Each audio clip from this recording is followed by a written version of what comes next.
Shalom saudara pendengar yang dikasihi Tuhan Yesus Kristus. Selamat siang dan salam sejahtera untuk kita semuanya. Selamat datang kembali di Renungan Rohani pada siang hari ini.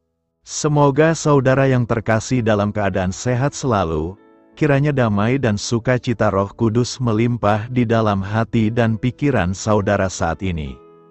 Sebelum kita mulai renungan pada siang hari ini, marilah kita bersama-sama berdoa. Allah Bapa yang baik dan ajaib, Bapa yang bertahta di kerajaan sorga, Bapa yang kami kenal di dalam Tuhan Yesus Kristus. Terima kasih atas penyertaan yang Tuhan berikan kepada kami atas siang hari yang indah ini. Terima kasih telah memberi kami kesempatan untuk selalu dapat bersyukur atas segala pekerjaan yang kami kerjakan. Maka dari itu, kami mohon kiranya Bapa berkenan menyertai kami selalu di sepanjang hari ini. Terima kasih atas berkat-Mu hingga saat ini kami masih bisa merasakan kebaikan-Mu dan buatlah agar kami selalu mengucap syukur kepada-Mu. Tuhan Yesus Kristus, terima kasih pada saat ini kami masih bisa bekerja. Tuhan, saat ini kami akan memulai pekerjaan kami. Berkatilah pekerjaan ini dan sertailah sepanjang kami selama bekerja pada hari ini, agar menjadi berkat bagi kami, bagi keluarga kami dan juga tempat kami bekerja.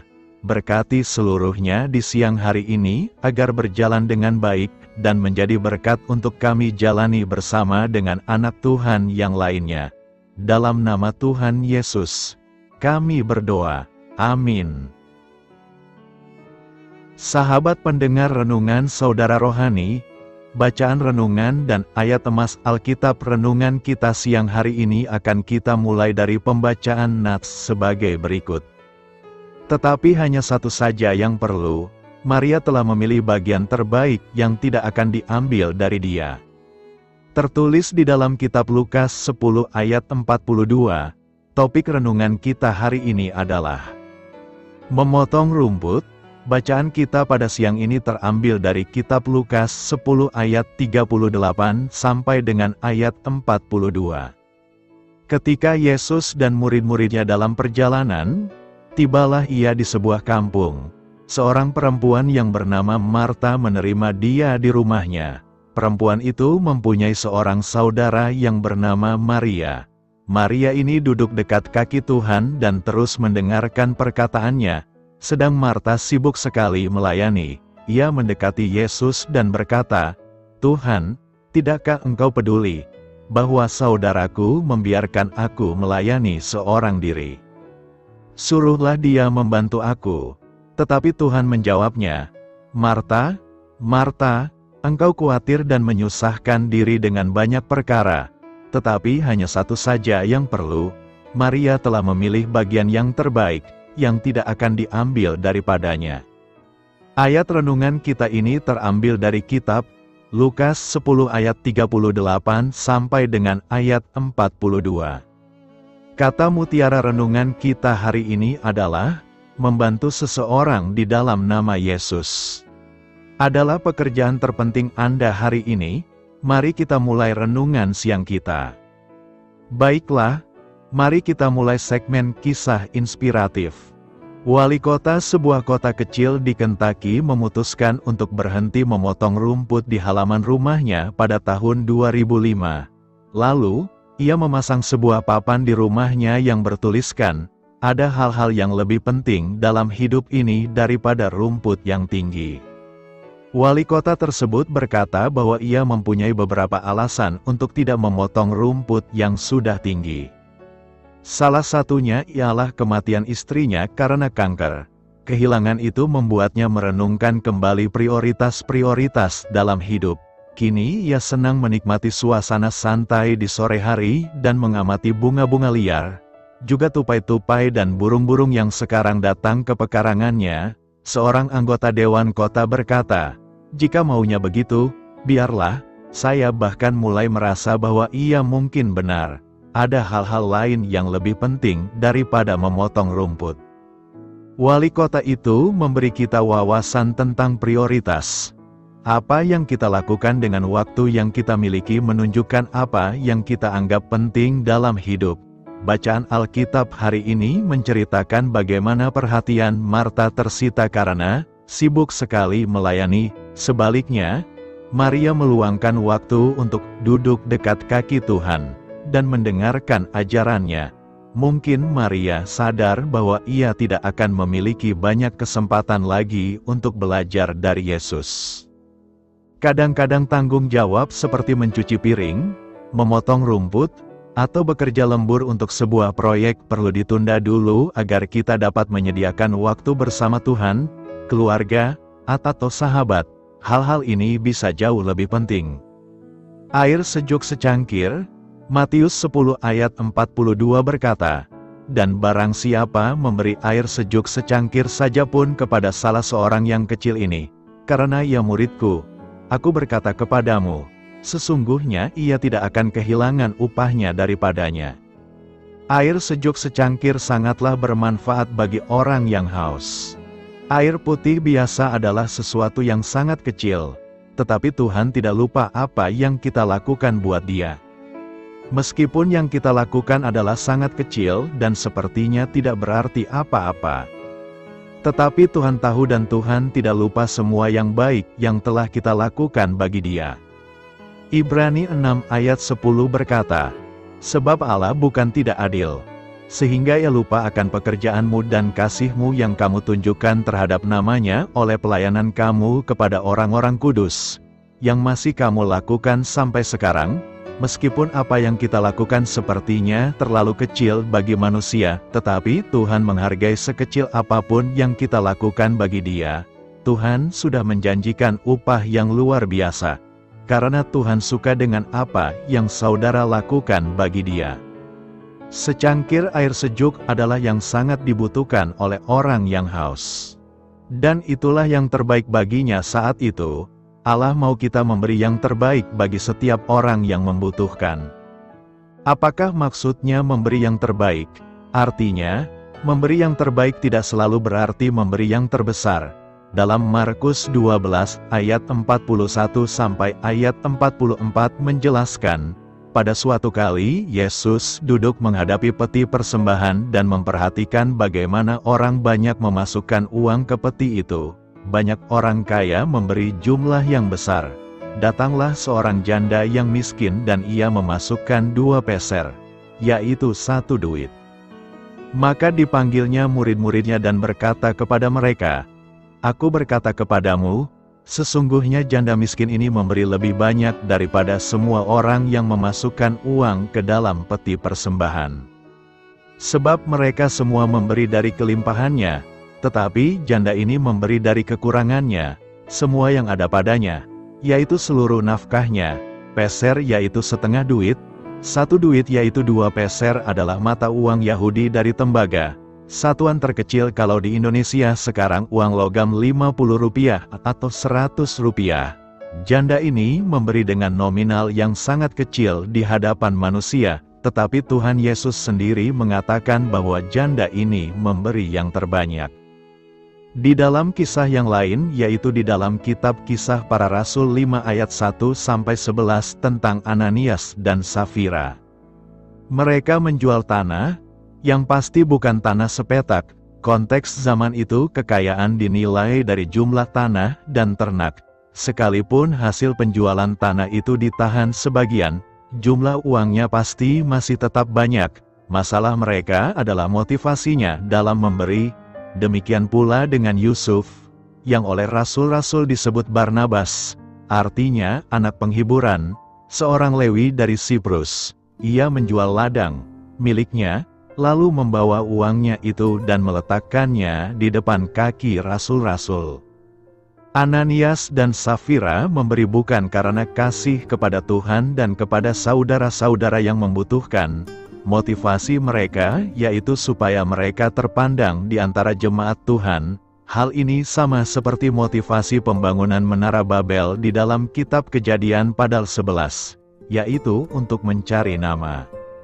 Ajaran Tuhan Yesus kalau tangan kanan memberi, tangan kiri tidak usah tahu. Ini adalah ajaran agar kita berhati-hati dengan motivasi kita dalam hal memberi. Dalam kasus Ananias dan Safira, Tuhan menghukum mereka dengan keras. Jadi tidak selamanya memberi itu mendatangkan berkat. Memberi dengan motivasi yang salah justru bisa mendatangkan penghukuman. Kita mungkin berjasa besar kepada gereja, tetapi kalau kita bersaksi terus tentang betapa besarnya jasa kita bagi gereja, maka kita sudah menerima upahnya, yaitu penghargaan manusia.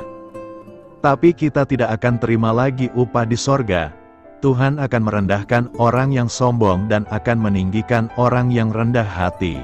Berhati-hatilah dengan motivasi dalam memberi.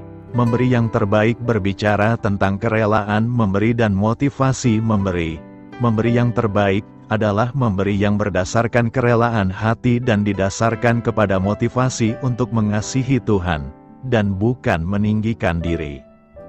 Jika demikian, bagaimana? Apakah itu berarti kita hanya memberi sedikit? Yang penting kerelaan kita dan motivasi benar. Perhatikan dan hayati benar isi firman Tuhan dalam Matius 10 ayat 42 berkata, "Jika kasih air saja Tuhan tidak lupa, apalagi jika kita memberi yang besar dengan rela dan motivasi yang benar." Bayangkan apa yang Tuhan akan lakukan buat kita. Perlakukan semua hamba Tuhan sebagaimana mestinya, tidak kurang tidak lebih. Nabi sebagai nabi, bukan perlakukan nabi sebagai pelayan. Nabi sebagai nabi, bukan perlakukan nabi sebagai raja. Perlakukan hamba Tuhan secara pas. Untuk menerima berkat-berkat gembala, tidak harus menjadi gembala. Cukup perlakukan gembala sebagai gembala dan kita akan menerima berkat dan upah sebagai gembala. Karena itu, mari memberi dengan benar dan bersiap-siaplah untuk menerima berkat yang berkelimpahan. Ibadah yang benar. Dalam minggu ini kita akan membahas tema ibadah yang benar. Tema ini sangat penting kita dalami, sebab ada banyak orang belum memahami ibadah yang benar. Umat Israel tidak memahami inti dari ibadah, yaitu relasi hubungan dengan Tuhan Allah, sehingga sikap mereka dalam beribadah sama seperti sikap bangsa-bangsa lain dalam memperlakukan sembahan mereka, yaitu sikap yang didasarkan pada masalah untung rugi. Akibatnya, umat Israel tidak beribadah dengan segenap hati kepada Allah. Pembuangan di negeri asing telah membuat konsep ibadah yang diajarkan kepada mereka menjadi luntur. Dari luar, mereka masih nampak sebagai umat Tuhan. Akan tetapi, hati mereka telah jauh dari Tuhan. Mereka sudah tidak patut lagi disebut sebagai umat kepunyaan Tuhan karena mereka tidak memiliki kesaksian hidup yang baik sebagai umat Tuhan yang bertanggung jawab. Mereka kehilangan pengharapan sebagai pemenang di hari Tuhan nanti. Mereka tidak lagi beribadah kepada Tuhan sehingga mereka sama seperti orang fasik yang berdagang dengan Tuhan.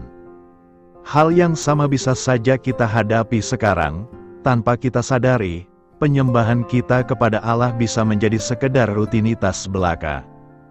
Pengaruh lingkungan bisa membuat hati kita menjauh dari Tuhan Allah. Kita bisa menjadi cenderung merumuskan sendiri dengan perasaan kita cara yang dapat dan cara yang tidak dapat diterima Allah. Dengan kata lain, kita bersikap seperti manajer Tuhan yang mengatur Tuhan, sama seperti sikap umat Israel yang kembali dari pembuangan.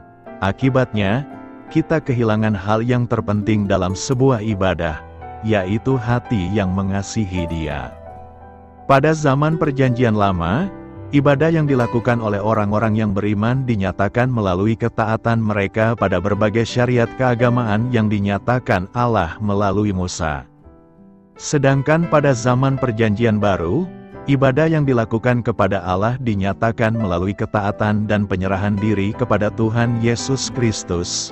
Jadi, dari dulu sampai sekarang, orang beriman memiliki ciri khusus yang sama, yaitu orang yang senantiasa beribadah kepada Allah. Sebaliknya, orang fasik adalah orang yang tidak beribadah kepada Allah. Beribadah kepada Allah berarti percaya dan melakukan kehendak-Nya, seperti mempersembahkan segenap hidup kepadanya, melakukan perbuatan baik. Timbul pertanyaan kita sekarang, apakah ibadah yang benar menurut Maleki 3 ayat 13-18 ini? Pertama, ibadah yang benar itu adalah jagalah kata-katamu. Sebagai orang yang beribadah dan taat kepada Allah, kita harus menjaga kata-kata kita agar tidak menghina Allah, agar kita tidak berdosa. Dosa di sini mereka lakukan dengan kata-kata. Ini terlihat dari kata bicaramu dalam ayat 13 yang menunjukkan bahwa Maleaki menyerang kata-kata mereka. Dosa dengan kata-kata sudah ada pada Maleki 2 ayat 17. Tapi yang di sini lebih gawat lagi. Kata-kata yang sering kita keluarkan dari mulut kita yang melawan Allah adalah A. Kata-kata mereka menentang Tuhan. Kata, tentang aku, seharusnya adalah menentang aku. Seringkah kita mengeluarkan kata-kata menentang Tuhan? Hal ini bisa terjadi pada waktu kita menyatakan kepada orang lain betapa tidak adilnya Tuhan itu, atau betapa tidak pedulinya Tuhan kepada kita, atau betapa tulinya Dia terhadap doa kita. B. Kata-kata kurang ajar yang menentang Tuhan. Apa yang dimaksud dengan kata-kata kurang ajar yang menentang Tuhan? Itu mereka menganggap bahwa mereka sudah mentaati firman Tuhan. Bahwa mereka menganggap bahwa diri mereka sudah mentaati firman Tuhan, terlihat dari kata-kata memelihara dan berjalan dalam ayat 14 yang ada dalam past tense bentuk lampau. Mungkin ini adalah ketaatan lahiriah saja atau ketaatan sebagian seperti dalam Yesaya 58 ayat 3 dan 4. Tetapi yang jelas adalah bahwa mereka menganggap diri mereka benar. Kalau kita menganggap diri saudara benar, maka dengan itu kita mengucapkan kata-kata kurang ajar yang menentang Tuhan, karena Tuhan menyatakan diri kita sebagai orang berdosa. Kita juga sering berdosa melalui kata-kata kita, karena itu lebih baik tidak berbicara kalau memang tidak berguna. Ingat akan Amsal 10 ayat 19 yang berbunyi, di dalam banyak bicara pasti ada pelanggaran. Tetapi siapa yang menahan bibirnya, berakal budi. Tuhan mendengar kata-kata kita. Seringkali orang beranggapan bahwa Tuhan hanya memperhatikan tingkah laku kita. Tetapi ayat-ayat di atas itu menunjukkan bahwa Tuhan juga memperhatikan atau mendengarkan segala pembicaraan kita. Yesus berkata bahwa kita akan dihakimi juga berdasarkan kata-kata kita. Karena itu, jangan hanya menguduskan diri dalam hal tindakan kita, tetapi juga dalam kata-kata saudara.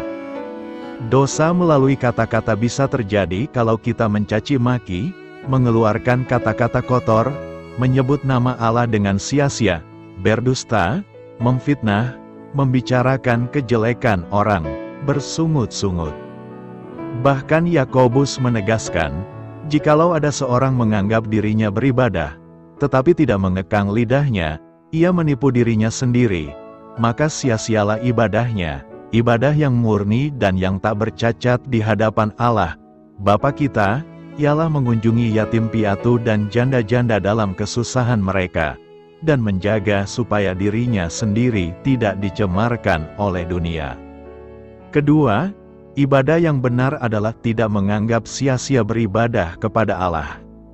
Orang yang tidak takut akan Tuhan berpendapat bahwa adalah sia-sia beribadah kepada Tuhan karena menurut mereka dengan mengabaikan hukum-hukum Tuhan dan berjalan tanpa kekudusan pun mereka tetap berbahagia dan merasa aman-aman saja. Bahkan ketika mereka bertindak kurang ajar dan mencobai Tuhan sekalipun mereka tetap terluput, setidaknya itulah yang ada dalam benak mereka. Namun, apa yang Tuhan katakan melalui Nabi Maleaki ternyata berbeda dengan apa yang ada dalam pikirkan orang-orang tersebut.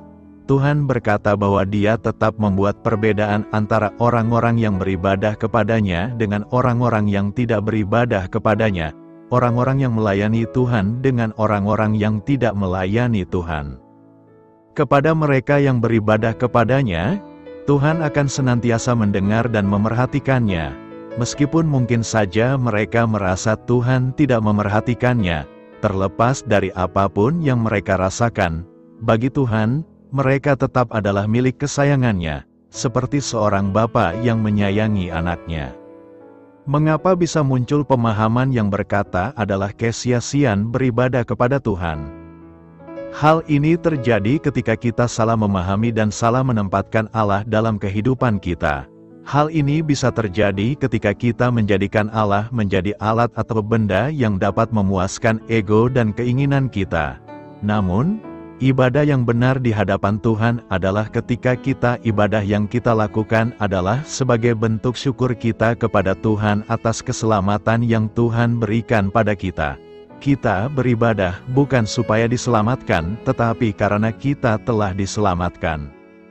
Umat Israel berkata bahwa ikut atau taat kepada Tuhan itu sia-sia dan tak ada untungnya. Beribadah seharusnya dipahami, melayani. Mereka menganggap hal ini sia-sia. Apakah kita sering beranggapan bahwa pelayanan yang kita lakukan untuk Tuhan itu adalah sia-sia? Kalau ya, bacalah 1 Korintus 15 ayat 58, yang menyuruh kita untuk giat melayani Tuhan karena jerih payah dan pekerjaan yang kita lakukan dalam Tuhan tidak akan sia-sia. Ketiga, orang yang beribadah itu adalah orang yang tidak gegabah. Kata gegabah seharusnya adalah sombong. Ini menunjuk kepada orang yang tidak beriman. Orang yang tidak beriman disebut sombong karena mereka tidak mau datang kepada Allah, dan itu menunjukkan kesombongan mereka. Mereka merasa bisa hidup tanpa Allah. Orang seperti ini justru dianggap berbahagia oleh Israel. Mungkin kita tidak pernah berkata, "Berbahagialah orang yang tidak percaya." Tetapi kalau kita berkata bahwa jadi orang tidak Kristen itu enak, karena hari Minggu tak perlu ke gereja, sehingga bisa piknik. Bahwa jadi orang tidak Kristen itu enak karena bisa melakukan dosa-dosa yang menyenangkan. Maka bukankah sebetulnya sama saja dengan kita berkata, berbahagialah orang yang tidak percaya, jika kita benar-benar dan sungguh-sungguh beribadah kepada Tuhan, maka ada beberapa hal yang akan kita terima dari Tuhan, yakni: pertama, Allah mendengar dan memperhatikan orang yang bertobat. Orang-orang yang takut akan Tuhan, pasti akan tunduk kepada firman Tuhan. Bukti dari orang yang takut akan Tuhan itu adalah mereka mau berbicara satu dengan yang lainnya. Ini berbeda dengan orang-orang yang melawan Tuhan, karena pembicaraan di sini menunjukkan adanya persekutuan di antara orang-orang itu, di mana mereka saling saring sehingga mereka saling menguatkan dalam pertobatan mereka.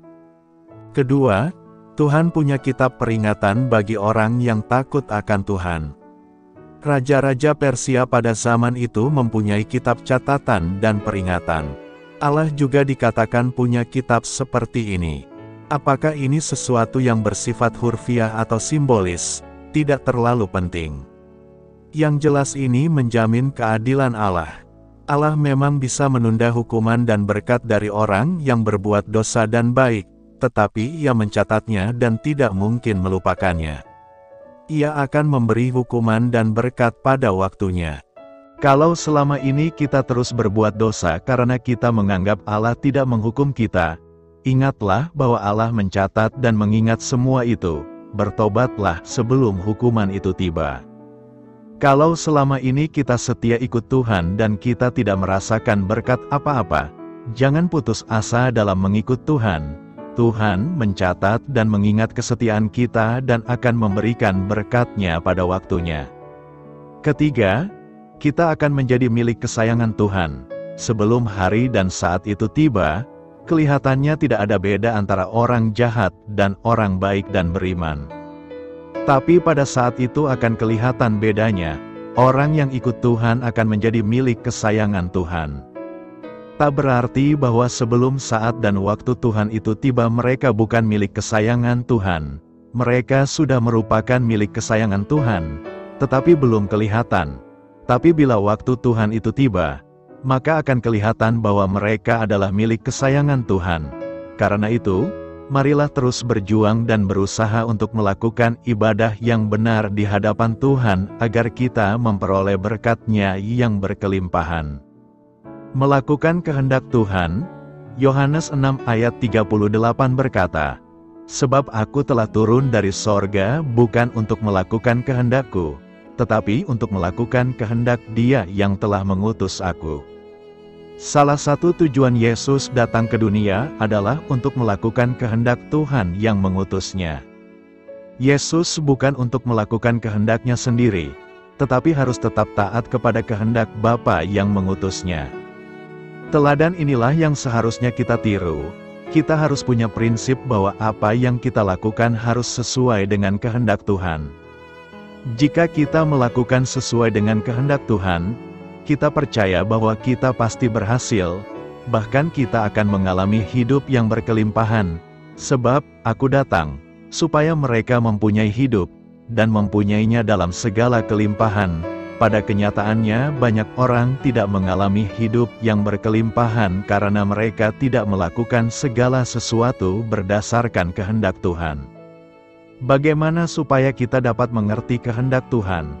Untuk dapat mengerti kehendak Tuhan dan melakukannya, kita harus memiliki persekutuan yang karib dengan Tuhan. Bila kita karib dengan Tuhan, kita pasti akan tahu apa yang menjadi kehendak Tuhan dalam hidup kita.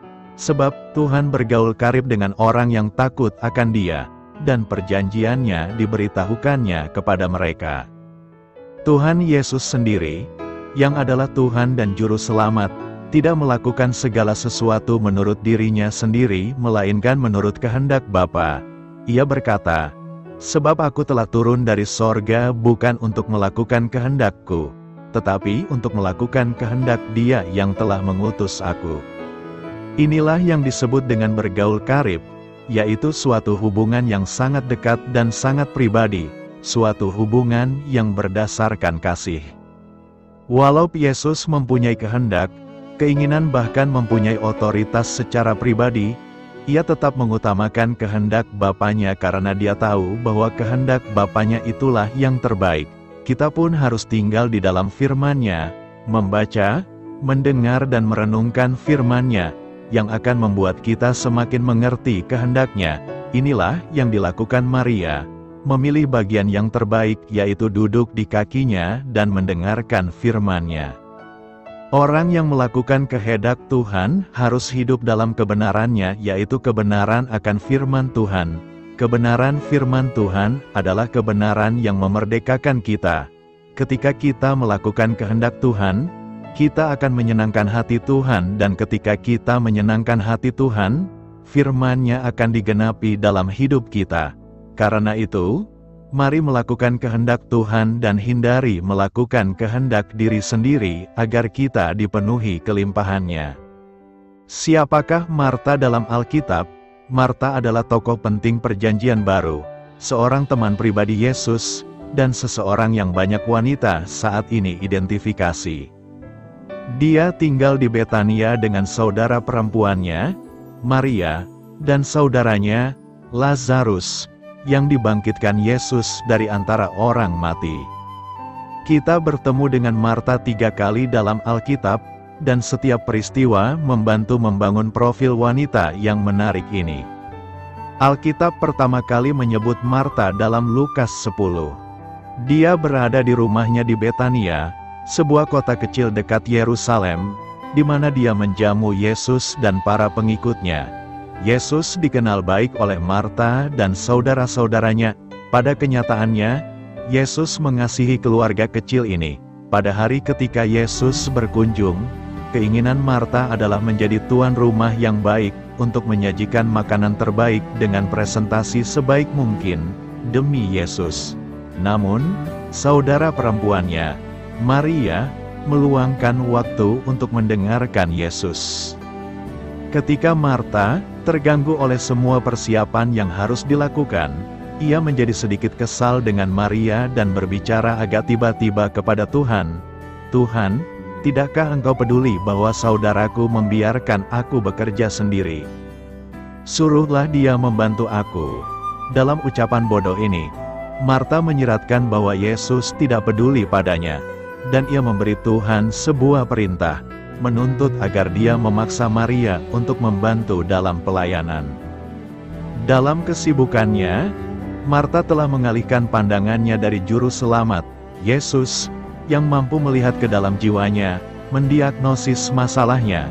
Ia khawatir dan terganggu tentang pelayanan dan tidak memiliki kedamaian di hatinya.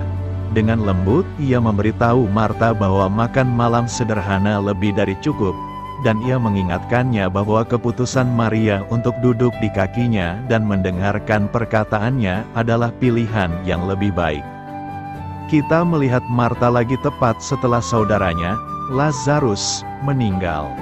Para saudari telah memanggil Yesus ketika Lazarus jatuh sakit, tetapi dia tidak datang pada waktunya untuk menyembuhkannya. Ketika Yesus akhirnya mendekati Betania, 4 hari setelah kematian Lazarus, Marta berlari keluar untuk menemuinya dan menyatakan, "Sekiranya engkau ada di sini, saudaraku pasti tidak mati." Tetapi sekarang pun aku tahu bahwa Allah akan memberikan kepadamu apa saja yang engkau minta. Perhatikan iman Marta, dia sangat percaya bahwa Yesus dapat menyembuhkan Lazarus dari penyakitnya, dan imannya tidak berkurang oleh kenyataan bahwa Yesus telah datang terlambat. Yesus menyemangati Marta dengan salah satu pernyataan, "Akulah, nya, akulah." Ketiga kalinya kita menemukan Marta dalam Alkitab. Dia melakukan apa yang diketahui dilakukan Marta melayani. Yesus sekali lagi menghadiri makan malam untuk menghormatinya di Betania, dan Marta sekali lagi melayani. Pada kesempatan inilah saudara perempuan Marta, Maria, mengurapi kaki Yesus dengan minyak wangi yang mahal. Tampak jelas bahwa Marta kemungkinan besar adalah seorang wanita yang berada, terbukti dari besarnya rumahnya, seringnya ia menyelenggarakan makan malam, dan minyak wangi mahal yang dimiliki saudara perempuannya. Kebangkitan dan hidup.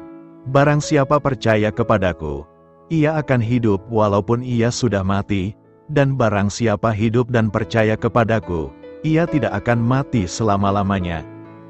Percayakah engkau akan hal ini? Tanggapan Marta adalah tanggapan yang penuh iman dan pemahaman akan sifat ilahi Yesus. Benar, Tuhan, aku percaya bahwa engkaulah Mesias, Anak Allah, Dia yang akan datang ke dalam dunia. Iman Marta membuahkan hasil pada hari itu juga ketika ia menyaksikan kebangkitan ajaib saudaranya dari antara orang mati. Dalam perjumpaan Marta dengan Yesus yang mengubah hidupnya, kita melihat pentingnya menyeimbangkan pelayanan dengan penyembahan, mempercayai Tuhan bahkan ketika semuanya tampak sia-sia, dan menggunakan sumber daya materi kita untuk kemuliaan Tuhan. Selamat berkarya untuk Tuhan, selamat memulai karya di dalam kehidupan kita untuk Tuhan. Doa saya menyertai saudara sekalian. Saya memberkati Anda agar sewaktu Anda mencarinya dari Dia, Bapa Surgawi Anda akan memberikan bagi Anda roti harian Anda. Dalam nama Yesus Kristus, Tuhan yang berkuasa atas alam semesta dan menuntun kita kepada iman yang menyelamatkan, Tuhan Yesus menyertai senantiasa. Tuhan memberkati. Amin.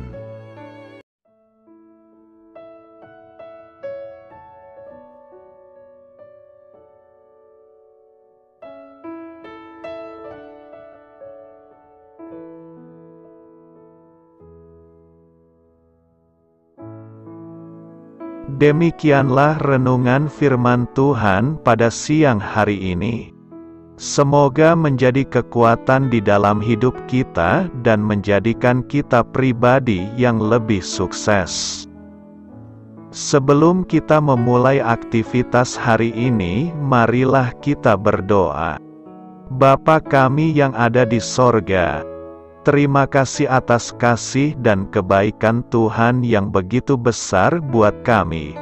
Tuntunlah perbuatanku agar di sepanjang hari ini saya bisa bekerja sebaik-baiknya, tidak pernah jemu menolong sesama, selalu ramah dan tahu terima kasih, menghayati iman dan mengamalkannya dengan sekuat tenagaku. Semua ini saya sampaikan kepadamu, dengan pengantaraan Kristus, Tuhan kami.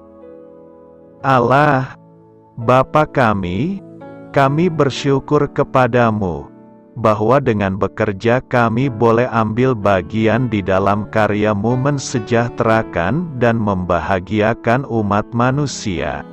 Kami mohon bimbingan-Mu dalam melaksanakan pekerjaan kami hari ini. Bimbinglah kami agar sanggup bekerja dengan semangat kasih, dengan riang, rajin dan jujur. Terima kasih, Tuhan. Amin. Dalam nama Tuhan Yesus Kristus Tuhan dan Juru Selamat kami, Bapa kami yang baik, kami mengucap syukur dan berdoa. Amin. Biarlah firman Tuhan menjadi pengingat untuk kita semua, bahwa tuntunan dari Roh Kudus akan selalu memberi jalan keluar bagi setiap permasalahan hidup kita, dan memberi kedamaian di hati kita. Amin. Sampai jumpa di renungan siang saudara rohani berikutnya. Shalom.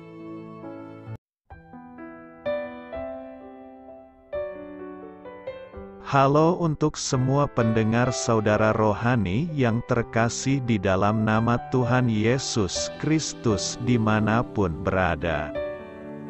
Mari dukung kami, tim redaksi Renungan Harian Saudara Rohani, dengan cara memberikan bantuan, kritik dan masukan. Saudara dapat memberikan masukan melalui kolom komentar di bawah atau mengirim kepada kami langsung melalui email yang tertera di layar Anda, saudararohani@gmail.com. Jika saudara terberkati melalui renungan ini, saudara dapat mendoakan kami dan memberikan bantuan lainnya dengan mengirim email kepada kami. Saya berdoa agar saudara sekalian bahagia dan sehat selalu. Amin.